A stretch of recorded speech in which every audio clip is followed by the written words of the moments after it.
మామిడికాయ పచ్చడి రుచి ఎలా ఉంటుందో మరి చేసే విధానం బట్టి చాలా రుచికరంగా ఉంటుంది. ఈరోజు మరి ఎలా చేయాలో మీకు క్లుప్తంగా చెప్పడం జరుగుతుంది.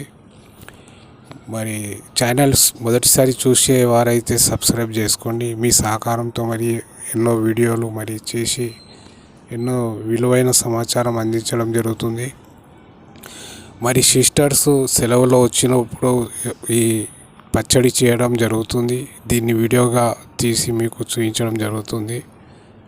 మిత్రులారా, మరి మామిడిని కాయలను పుల్లగా తీసుకొని నీటితో కడిగి బట్టతో మరి తడి లేకుండా తుడిచి బాగా వాటిని ముక్కలుగా మీకు తోచిన సైజులో ముక్కలు చేసుకొని మరి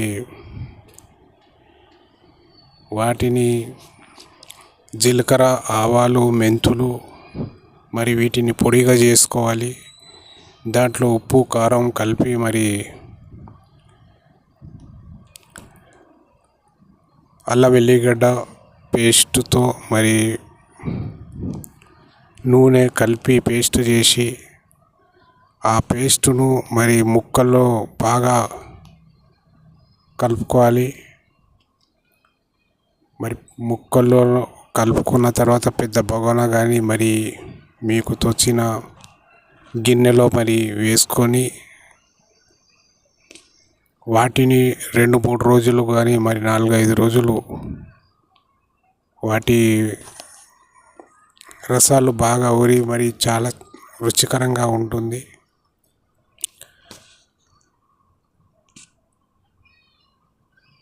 మరి పెద్ద మర్తబాన్లలో కూడా నిల్వ ఉంచుకోవచ్చు. చేసే విధానం బట్టి చాలా రుచికరంగా ఉంటుంది, మీరు గమనించాలి.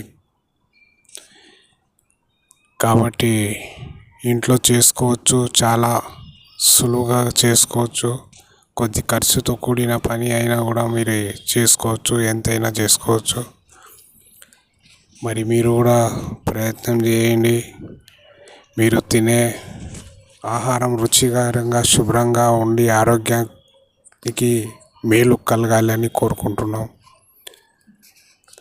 మరి ఈ ఛానల్ సబ్స్క్రైబ్ చేయడం మరవకూడదు మిత్రులారా.